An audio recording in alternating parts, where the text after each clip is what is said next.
Breaking news. Russia's vassal state in Belarus and how Putin's influence contributed to its downfall and the exile of its warlord. Since Russia invaded Ukraine in February 2022, Belarus has been one of Moscow's few allies. It is also the only European country to offer Russia direct support in its war effort, most recently in an effort to put down a mutiny against the Kremlin. By offering Wagner Group chief Yevgeny Prigozhin and his private military company troops asylum within Belarusian borders in exchange for his exile from Russia, Belarusian President Alexander Lukashenko claimed he helped bring about a peaceful resolution to the apparent mutiny. Regional experts and analysts have questioned Lukashenko's claims, wondering why he intervened and how his actions relate to his strong loyalty to Russian President Vladimir Putin. Despite the two countries' shared history, Minsk has not always submitted to Moscow's authority. After declaring its independence from the Soviet Union in August 1991, leaders from Belarus, Ukraine, and Russia met in early December of that year to sign the Belovezh Accords. The accord finalized the Soviet Union's collapse, which Putin would later refer to as the greatest geopolitical catastrophe of the century. Belarus and Russia share a history, but loyalties have grown increasingly staunch in recent years.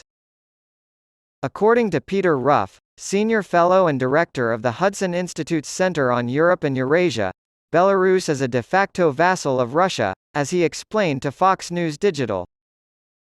The Union State was an initiative begun by Lukashenko and Putin's predecessor, Boris Yeltsin, in 1999 to strengthen defense and economic ties between Minsk and Moscow. This asymmetry is not what Lukashenko had in mind when he first launched the Union State with Russia in the 1990s, Putin said. After Russia's invasion of Ukraine in 2014, the regional power dynamic shifted, raising concerns in Minsk that Putin may have designs on other former Soviet states. Putin's goal is to rebuild Russia into a superpower on par with the Soviet Union. The former Deputy Assistant Secretary of Defense for Europe and NATO, Michael Ryan, told Fox News Digital that Putin is using every trick in the book to achieve this goal. If it weren't for Putin, Lukashenko wouldn't be in charge now. After massive protests against the Belarusian leader in 2020, sparked by an allegedly rigged presidential election, the relationship dynamics between Lukashenko and Putin shifted. Massive demonstrations took place after accusations surfaced from Belarusians, Western nations, and human rights groups that Minsk had rigged the election in favor of incumbent President Lukashenko, in power since 1994. As Minsk faced international condemnation, President Lukashenko violently repressed the protesters and enlisted Russian assistance in putting down the uprisings. According to Ruff, Putin's willingness to intervene and aid Lukashenko has more to do with keeping the region stable than with keeping Lukashenko in Russia's debt. Since Putin came to Lukashenko's rescue during the protests in Belarus, he has become the dominant figure in their relationship, he said. Putin is transforming Belarus into a frontline Russian garrison state, by installing military bases there and arming them with tactical nuclear weapons. Lukashenko has given Putin permission to station tactical nuclear weapons in Belarus, marking the Kremlin's first deployment of such weaponry outside of Russia since the fall of the Soviet Union. Belarus has not only allowed Russia to station and train troops within its borders, but it has also served as a launching point for the Russian troops that marched south on Kyiv in the early days of the war in Ukraine.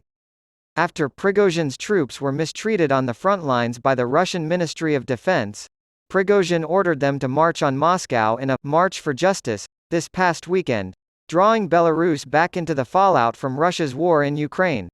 Some experts are skeptical of the veracity of the purported agreement that Lukashenko mediated. The attempted mutiny over the weekend was likely staged by Putin to strategically establish the Wagner forces in Belarus and possibly set up a second front to stretch Ukraine's forces thin, according to Russia expert Rebecca Koffler, a former Defense Intelligence Agency intel officer specializing in Russian doctrine, and a contributor to Fox News Digital.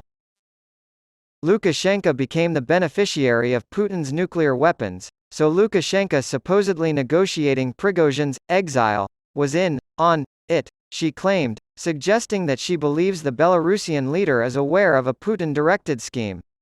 It's an integral part of the deal. Belarus is highly dependent on Russia economically and militarily, she said. As the saying goes, Lukashenko pretty much has to take orders from Putin. While most experts agree that Lukashenko owes his position to Putin, they are split on whether or not the mutiny demonstrates Putin's weakness or strategic foresight. The roles that Lukashenko and Prigozhin could play in this scenario are also hotly debated. Ruff argued that while Lukashenko may enjoy the spotlight, he is not a significant player in the conflict between Putin and Prigozhin. Putin needs to hear from Prigozhin that an attack on him could lead to civil war.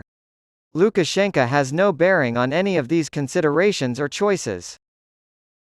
A decline in Putin's authority or power in Russia, Ruff argued, could give Lukashenko an opportunity to break free from Putin's shackles.